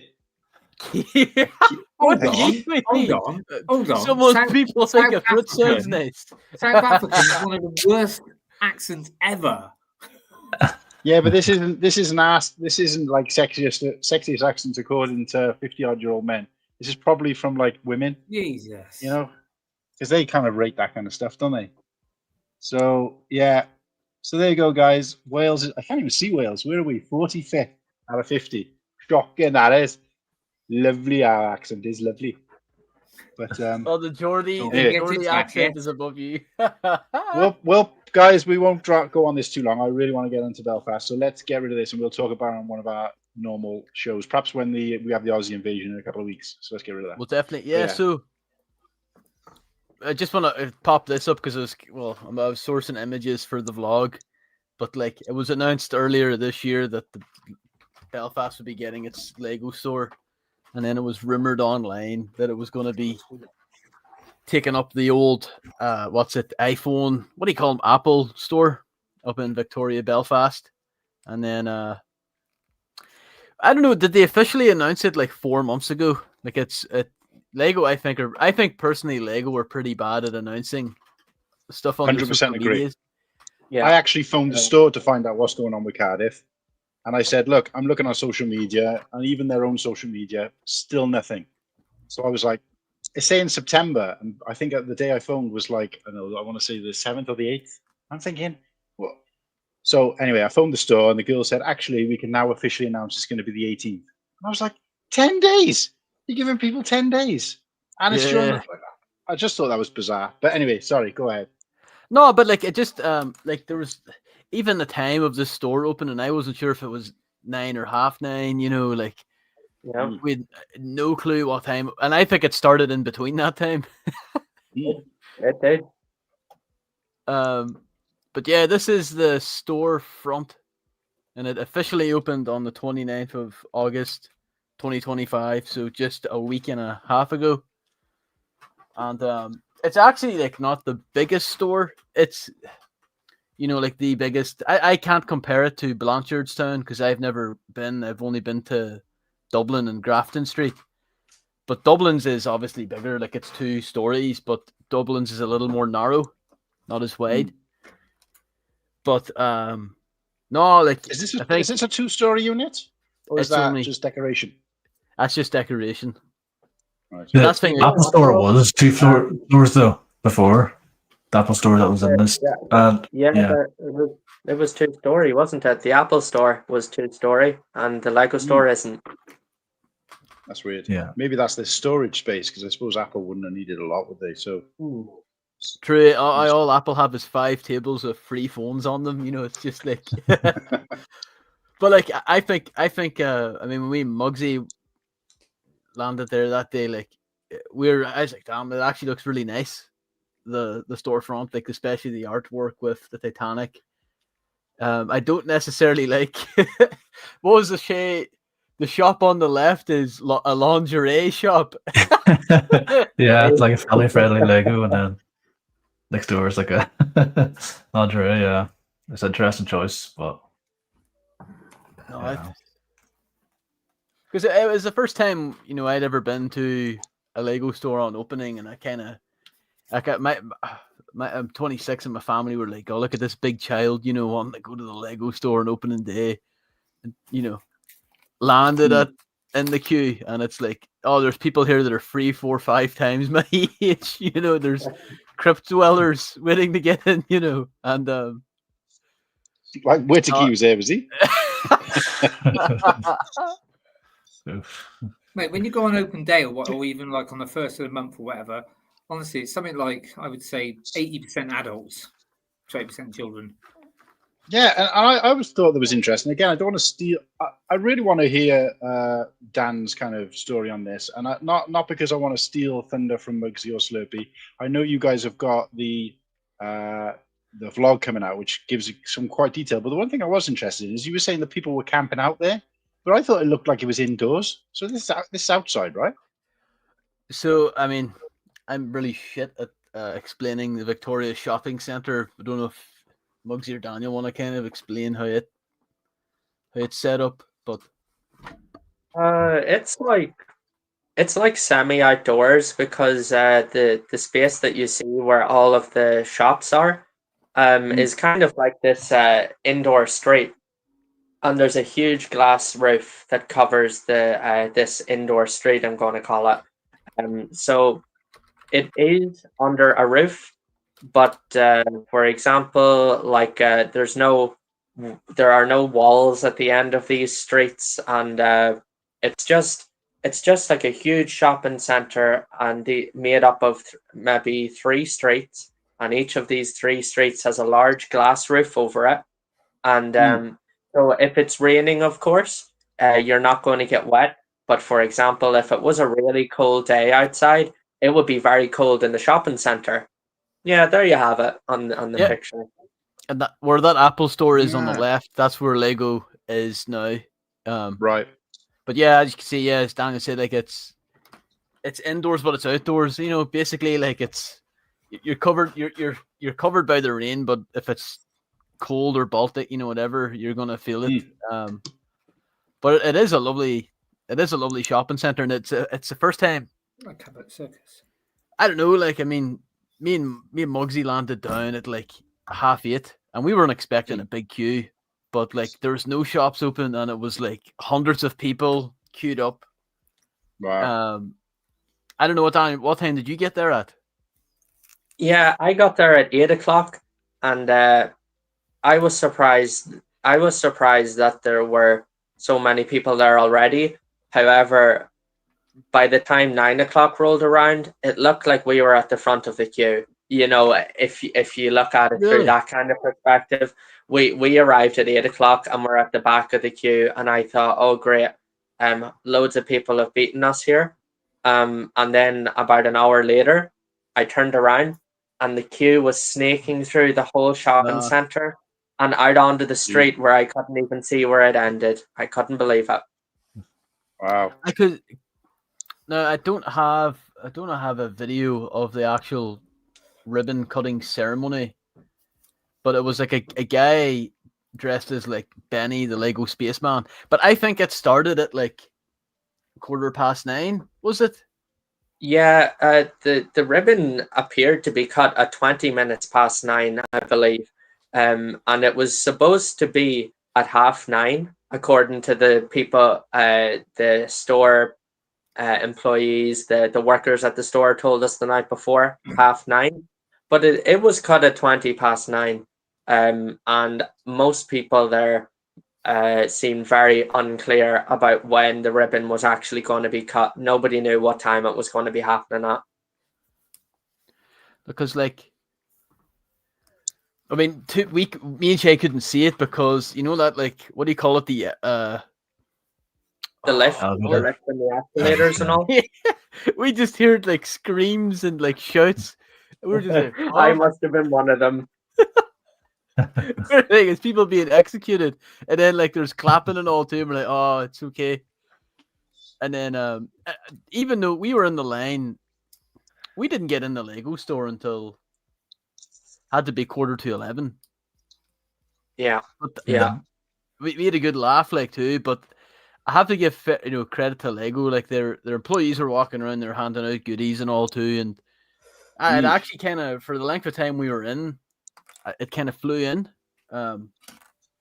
Like it didn't feel like waiting in line at Disneyland or, it just, yeah.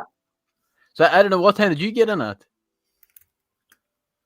So after queuing from 8 o'clock and the ribbon was cut at 9:20, I was in the Lego store for, I'm going to say, about 10:10 or so. So it wasn't that long at all. And one of the things though that I was surprised by was that the queue to use the tills in the Lego store wrapped the whole way around the shop. And there were definitely people who had to queue for an hour or more just to get to the till inside the shop. Never mind outside. It was because me and Muggsy went in. It was just like, well, you couldn't even get in immediately. You had to walk up and they'd like halt. Then you waited for a few people to come out, then you go in. But I immediately went to the build a minifigure section, but we didn't have a single clue. Like, we had an idea that the queue was on that left-hand side of the wall. And then we kind of just made our way up, and then one of the employees was like, "Oh yeah, make a queue here," and you basically do a giant lap of the Lego store. And the thing is that like, right, the Lego store employees are too nice, where they're going to talk the whole time when you're up at the till, so it almost kind of slowed down, like, the whole thing. Yeah, and also, I don't know, like, I only spent £20 in the Lego store. I didn't spend, there's people walking out with like 2 Titanics in case one of them sank. There's like people, there's people making sure they're getting stocked up. But I just felt that's what I was going to ask, actually. And I throw this one out to Muggsy, is what did you guys purchase and what did you guys get in terms of freebies? So Muggsy, did you buy anything? I got the Ferrari Speed Champion. I got Matthew one as well for his birthday. Yep. I think I got like this like BWP. It's like a Creator 3-in-1. I think that was yeah, I think it was like £35 maybe. I don't know. And then this was like the poly bag I got for free. It was like Nice. NASA Mars. Oh, the Technic, yeah. Yeah. So yeah, I got that for free as well. Didn't you say that they tried to charge you for the technical? Yeah. I was like, they're like, "Oh, are you going to pay for that one?" I was like, "Yeah, your staff can give me it for free." That's how they get you. See, they give you a free set and then charge you for it. Yeah, and then we got like this, like, I don't know. I played at the Lego store as well. Even though we didn't even play at the Lego store, but we got it for free. So that was took it back off you because you didn't. It took it back off you at the door because you didn't. We didn't see you playing. You can give that back. Yeah. I had the brick as well. The tile I thought was cool. And I tell you what I thought was interesting. Let you show the tile first. No, yeah. There we go. Yeah, like that. Nice. That was like they gave that out for free when you were like leaving the Lego store, and it was like, they had, I don't know, like, I mean, you could only get one. I wanted to ask for more just to like sell on, because some of them sold them on eBay for £50. Jesus, like, you know what I mean? Like, it's, but there's an issue. Brick Tours brought up the GWP, and the main GWP was, let's see if I can bring it up. Lego do this at like all of their stores, but it was actually, I don't even think I can. Just give me a wee second. I think it actually varies, because I'm pretty sure when I went to Bristol and I went to the 2 stores, they were advertising in the window a completely different GWP in both of them. So they changed. Yeah, they changed the print of this, and yeah, Daniel, you have it there. Yeah, sorry, didn't see it. Yeah, I've got it. I wouldn't. I'm very interested in talking about this topic with all of you. It's where my chill demeanor is going to come to an end, and you'll see my aggressive passion starting to come in. Cool. With this year and how it went for everyone. Yeah. Go for it, mate. Go for it. So this is the gift with purchase that you got for a spend of £135 or more at the Lego store in Belfast on the grand opening day. I got mine at a pre-opening day event that I was at. So I didn't actually make any purchases at the grand opening day, but this is what I got at the pre-opening day event. There's a tile there that says Lego Store Belfast on it. I've made a very short video about this set. It's not a set review. It's just a video about this set. It's on all of my socials. But anyways, this is what I want to say about this set. So I got into the Lego store that day at about 10:10 or so, like I said. And by 1 o'clock in the afternoon, these sets had sold out. And when I got home, I was very happy with what I got, right? I was very, very happy with what I got. So, an exclusive Lego Store Belfast set. Imagine if we, Daniel, like whenever I was a child, could see this, right? I open up Facebook. I'm one of the local Facebook groups for Lego in Northern Ireland. First thing I see is a picture of a child who outside the Lego store in Belfast, who's got a young child with a big party lip and red eyes because the wee man didn't get the gift with purchase after queuing for hours to get in. And a mother posting on Facebook, desperate for anybody who could get this set for her wee son that couldn't understand why that they couldn't get the set after being in the store on grand opening day, after meeting the spend threshold and everything. These had sold out, and then the later on that same day, 2 more mothers on Facebook. Can anybody tell me there's my child didn't get one? And they're very disappointed that they didn't get one, and it is a disgrace. I said it in my video and I'll say it again here, and it's not often that I would say anything really against Lego, but it is a disgrace to think that there were young children who queued, never mind the adults, right? It would be bad if it sold out for the adults too, but we're all going to get over it because we're adults. But there were children in that queue on opening day who are only going to remember going to the store on opening day and the disappointment of not getting the thing that they wanted instead of the excitement of actually attending the store because these gift with purchases ran out. And I think that it's a disgrace that there were wee kids so upset, and couldn't understand why they couldn't get one of these sets.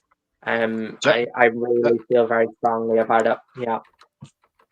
Well, we'll try to edit out you calling Lego a disgrace because we do actually want you to get into LAN at some point. But I generally thought you were building up towards saying, so I reached out and I gave That's what I thought.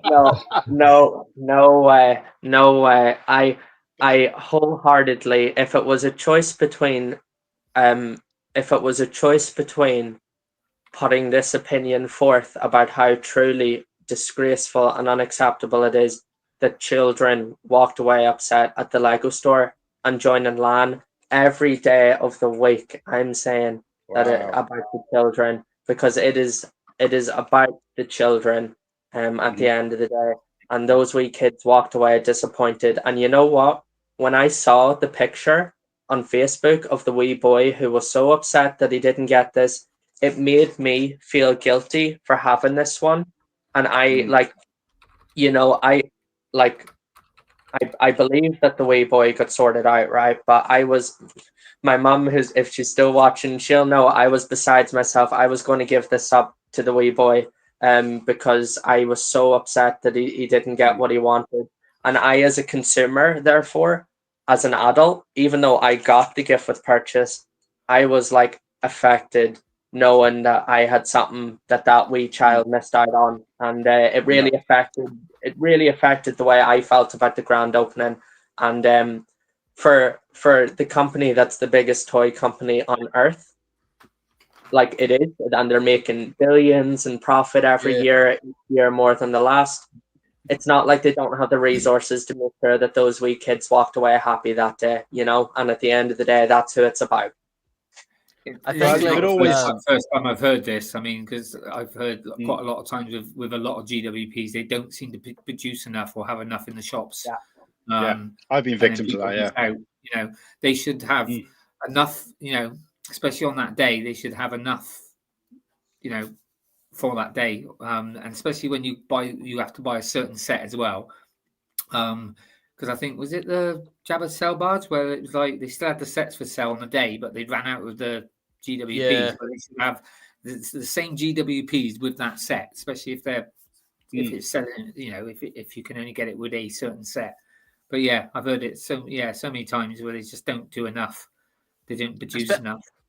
Especially like in this case of the Belfast store, like, well, number one, I didn't even, just to show you like kind of how poor like the advertising was, I didn't see what the GWP would actually be like beforehand, but it was advertised as like lasting not just the opening day but the following, I think, to the 31st of August, and then like inside 6 hours of opening, oh yeah, we completely sold out. I don't think they were. And the thing is, that's a nice GWP because it's like specialised for Belfast, isn't it? The one that I got in Bristol was just a genetic sort of Lego store, where that one, you know. And I have to ask, so I'm not sure if it's going to appear. I'm not sure if it appears backwards to you guys. I'm just unsure. It's readable, yeah. Okay, because it does say there, get a Lego Store ribbon cutting set with purchases of £135 or more in store. Insiders membership required. Offer valid from the 28th until the 31st or while stocks last. So it does say while stocks last, but it says that on day one. Yeah, it says 28. That for 3 days. So we should have enough. Yeah, 3 days. 3 days, and it didn't last for. It lasted for about 3 hours. You know, that's what you're getting. Yeah, and I also was unaware that was going to be available, that gift with purchase. I didn't know about it either. So yeah, you and I both. Yeah, because like I think Muggsy and I thought that it was just like the tile, and then I get back, then like I didn't even. Oh, someone at one of the Discords, because I posted like a photo of just the hall and all, and there's a really funny photo. I could try pull it up of like, it's like the elevator, you know, going up to this top, and it says Lego Store now opening, but the guy looking up at it is like 2 giant shopping bags full of Lego. But we thought that the only GWP was the brick. We didn't realize it was that set until, you know, we were at like eating at a restaurant after, and I had to go on brick set to be like, what was there a GWP? And there was. No, I would it have swayed my opinion, maybe because I've talked to Muggsy about it before. Like I probably would, like, yeah, maybe would have spent this much if there was, like, I maybe would have bent the knee to Lego, because I don't know, Dan, like I don't really buy a lot of Lego at full price. I'm kind of stingy, or I get it on Amazon, or you know. Yeah, I also refuse to pay the full price on any Lego sets anymore if I can help it. I never really purchase Lego from Lego themselves anymore. Only if it's like you said, actually, with this gift with purchase, I didn't go to the Lego store that day and think that I was going to be spending £135. I also thought that the tile was the only exclusive. And then when I got there and I found out about this, I spent £180 then on the Lego The Simpsons set. I paid full price for a Lego set just to get this gift with purchase because it was very important to me. But I did not plan on spending any money that day until I found out about this. And then I ended up spending even more just to get a set that I wanted. But I never pay full price for it, and I don't buy it from them if I can help it, unless it was this gift with purchase that swayed me to do that. This is a bit minor, but do you know the because Lego have done that kind of in that Belfast opening store, they kind of I don't want to say repackage it, but I've seen them do it for other stores where maybe they change the torso on the ribbon cutting guy and the print. But is the print, is it a sticker or is it a print? No, I know you said you're keeping yours sealed, but it's a very good question. I am keeping my sealed, yeah, but if this was a sticker, now I think that it's a print, and I'm fairly confident about that. If this was a sticker, I wouldn't have bought it. But I can add to that. I can add to that. Oh yeah, go yeah. I still don't look. I'm conscious of time, but I still don't necessarily know for sure. But this is something I was kind of interested in, and this isn't an answer that any of you guys can necessarily answer, but just a food for thought. Really, is that I've seen somebody else from somewhere in the US who also attended a new Lego store opening, and they were giving out the exact same set. The only difference is that tile on that little bag or whatever it is just says Lego store without the Belfast bit on it. So that's interesting to me because it's like, why have they done it for Belfast and not others? But the set otherwise is identical. I know the same build and all. Exactly the same. Exactly the same. There is a Manchester. This set as a concept is very new. It hasn't been around long at all. But there is one of these for the Manchester Lego store in the Arndale Centre, which recently, I'm told, was closed and got done up, like refurbished and then reopened. I know, yeah. And at the Arndale Centre opening, then there was one of these sets. It does indeed look the exact same. The only difference being is that this one is called Belfast Grand Opening. I'd imagine the set number is different and the tile is different, but the concept behind the set is the exact same. And yeah, I know that the Manchester one has its own, and I know about this one, but I'm unsure if any others exist yet, named like for the specific store or not. It's very interesting. When I went to the Bristol one, we just got the generic one. Oh yeah, yeah. Just like a mini. It's a mini. I haven't even got any figures. Yeah, it's just a mini one. I also got one of those for free. But I said to somebody in the queue, I don't know if you guys are familiar with the Christmas film Jingle All the Way, but there's a toy that nobody wants in that movie, and that's Booster. And this is kind of like the Booster. Nobody wants this one. We all want that one. I look on eBay to sell it, and it's like it's not worth it. Daniel, that's what like we call when it comes to like Lego sets like that no one wants. We call it dusty sets. Like dusty, this is a dusty set. When me and Bugsy were in the Lego store, we were seeing like people buy the dusty sets, and we're just like, oh, what are these people doing? What are you doing? I know we're running out of time here. We've only got about 3 minutes or something. So I just wanted to very quickly ask both of you two questions. If you had a choice of having real nice box art with digital instructions or proper paper instructions and plain box art, which one would you go for? That's to both. That's a really good question. Well, I would absolutely go for the quality instructions is what I would go for. Okay, the quality instructions per box art is what I'd go for. How about you, Mugsy? Yeah, I'm the same. Like, I don't really care about the box, to be honest. Okay, and just one more. Would you prefer arm printing or dual molded legs if you can only have one or the other? That includes printing on the legs as well, because dual molded leg. Okay. I don't know what the dual molded legs is, to be honest. I'll go molded legs. That's your shape. You gonna go for what are you going for? So it's more than a print. You're arm printing. Yeah, I'll go for arms. I like arms better. Right, thank you very much for that. Guys, I just want to... obviously, I'm conscious of time. I'm really apologetic that we're kind of, closing this off quite abruptly. Honestly, that time went really quick. I would love to have... and of course, this is... you're all victims of us basically over trying to do too much at once, I guess. And look, I thank Muggsy for being on, even though he didn't really get a chance to sort of chime in as much as I would have loved. But we'll definitely get you back, mate. Hopefully you can come back. Same for yourself, Daniel. Fantastic to get you on. Unfortunately, like I said, it was just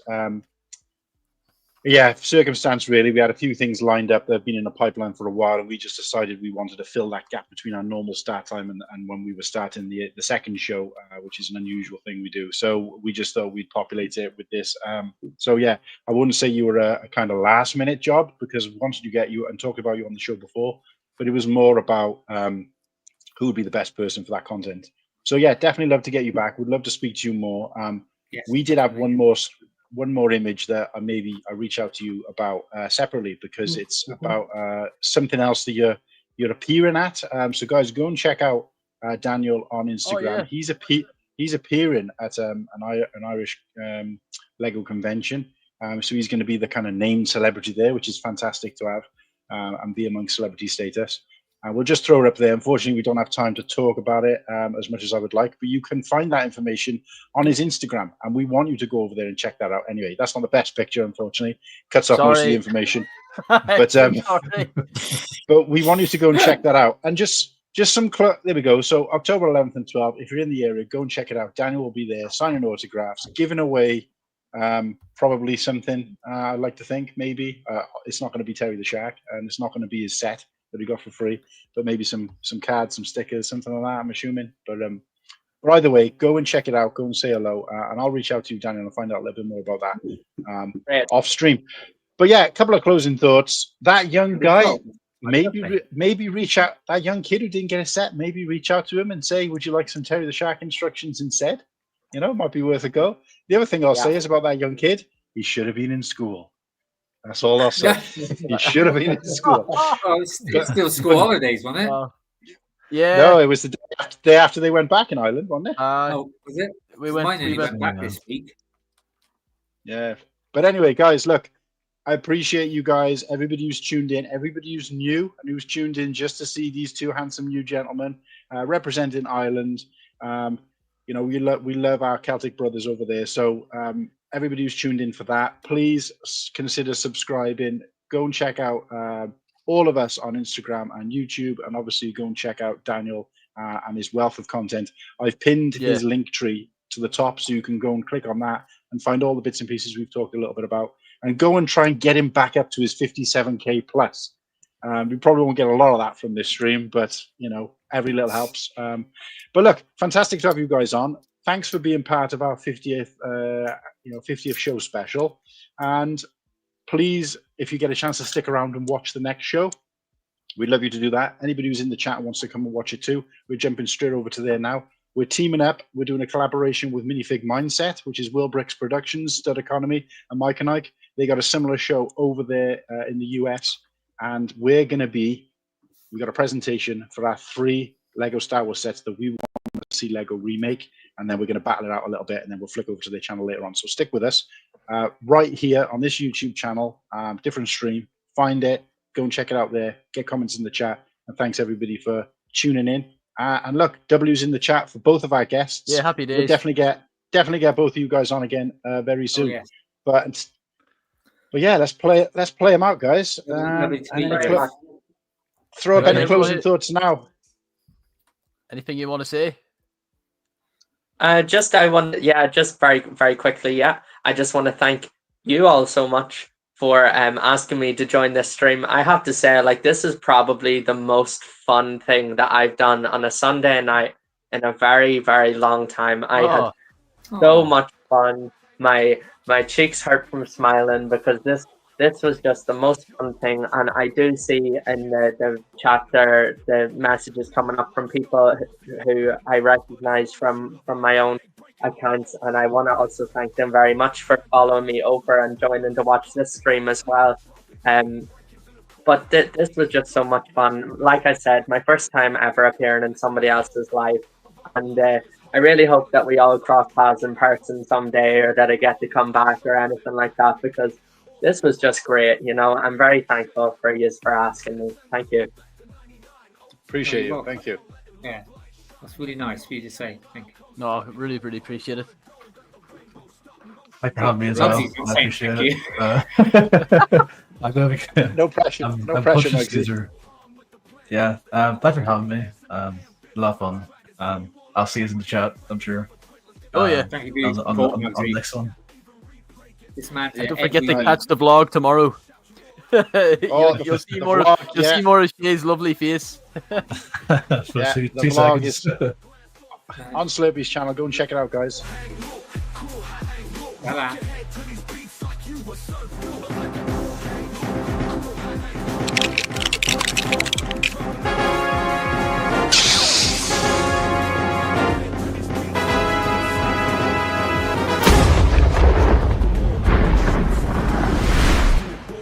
We all love Star Wars, the uniting